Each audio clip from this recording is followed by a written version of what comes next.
So hey there guys, how are you all doing? Today is going to be my Prof Your Choice episode 5, and this time from the comments from last time I'm going to be trading some expensive players.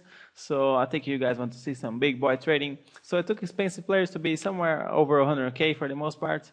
So let me talk to you about the approach. So obviously I wanted to search expensive players for cheap. I'll show you a couple of methods and why one of them worked and why one of them didn't. And then also as I would find some players, I would go and search for them specifically, just because there aren't that many players over 100k, so I might as well just go and search them individually.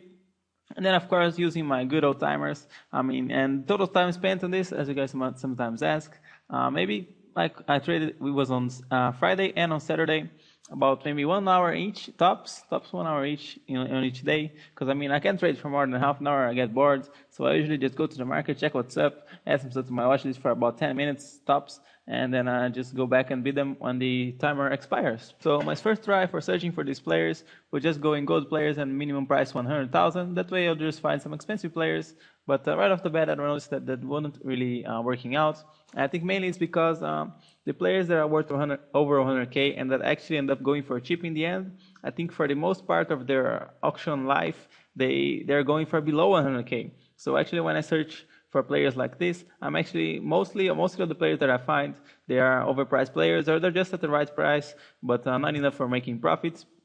So I decided to try something else, which was playing around with the maximum price and then the minimum buy now price. So what I would do is put a maximum price 80,000, minimum price 100,000, something like that. That's where you'll see items that have a buy now of at least 100,000, so they're expensive players, but they still are not high on the bidding. So just try 80, 100, or 100, 120, 100, 110, 120. Just messing around with that, and that really worked out.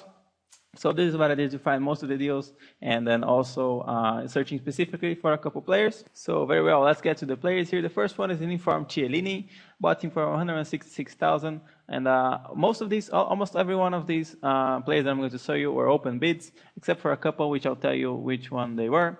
But then we sell him out for 182,000, so that's 6.9k profit.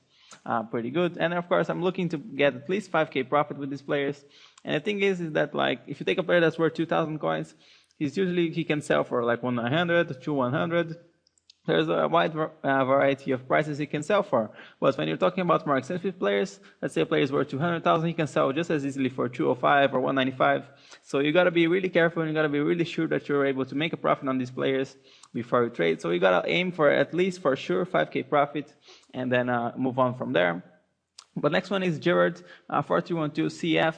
Bought for 99,500, and we saw him on for 119. And you can see both his position and formation changes. And like always, a lot of people ask this, but I don't change any of this. If I do change it, I will let you guys know. But what happens is the web app keeps tracking the player after he's bought. So if a player changes his position and formation, it will keep showing like that. Also, if the player plays a game and he gets injured or whatever, it will show up right here.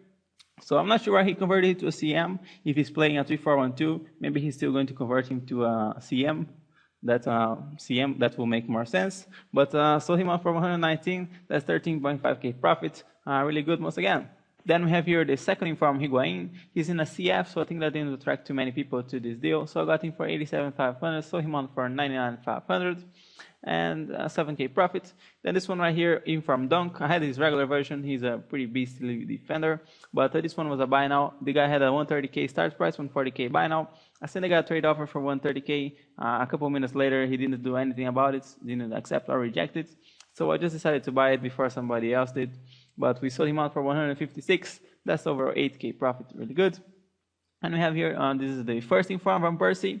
Bought for 120, once again an open bid, and so him on for 145k overnight. Everything that I'm showing you here, every item sold on the first go that I put them up overnight, so that's really good. That's how I like to do it.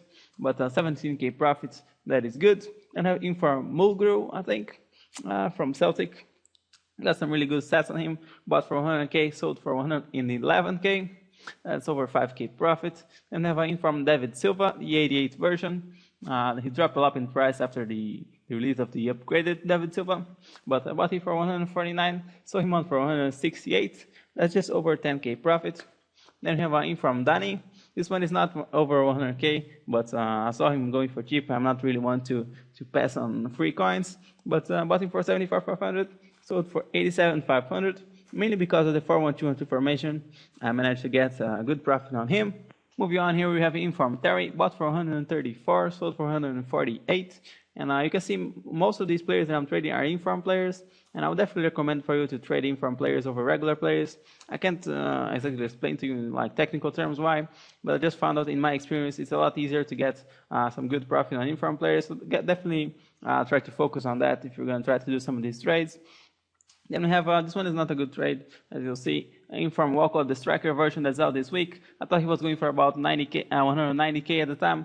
I bought him for 170. Turns out he was dropping in price, so I sold him for 178, which brings me to a 900 coins loss. But not a big deal, so this is something that I just want to give you a tip. If you buy a player and he's currently on the team of the week, and you think you're not going to be able to shift the profit on him, I think it's bad if you just go and get rid of him quickly, just take the loss, whatever it may be, because his price is going to keep dropping throughout the week. So don't be too greedy and just accept the loss and move on and keep going. But moving right on here, because we have to make those 900 coins back. And we have here the second Inform Ronaldo in a 4-1-2-2, bought for 100K, sold for 111 once again.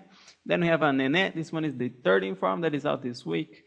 Bought for 110K on open bid as well, and actually I had two of him added to my watch list, about 1 minute apart. This one I got for 110, the other one went up on the bidding up until 122, I think.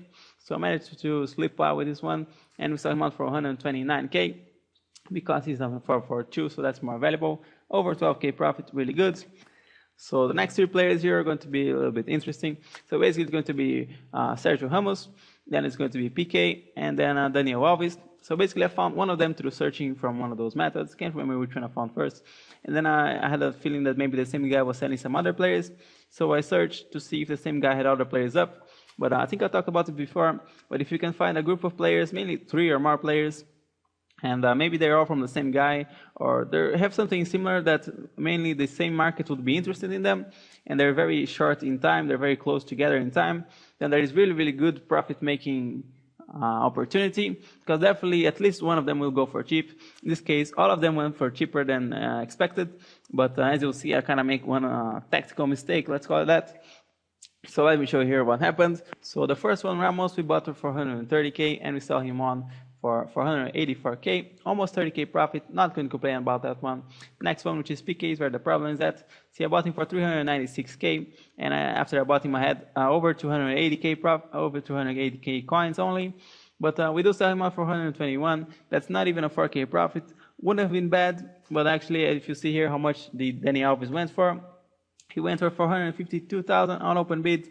There was nothing I could do. I didn't have the coins that you can see, as you can see there. But both of the guys were just out bidding at the last second, so I could really see this happening. One of them messing up and not being able to bid. But he easily sells for over 600K, 350K maybe. So that was easily 100K, maybe even 150K profit. So I guess it was a bad move bidding on that PK. I should have hold the coins and try to bid on this guy. But it's kind of hard place to be in. You know, you can't really tell if you're gonna be able to get one or another for cheap. But a really tough place to get. But I guess in the end you lose some and win some.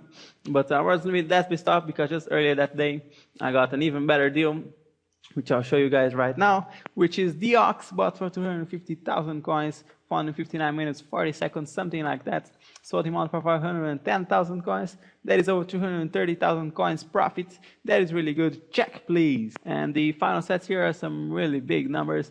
Total spent over 2.5 million. Total received over 3 million. And total profit on 15 trades of just over 270K profit. So I think that is really good. Once again, if you enjoyed, make sure you leave a like down below. But as always, thank you very much for watching. I will see you next time, and bye-bye.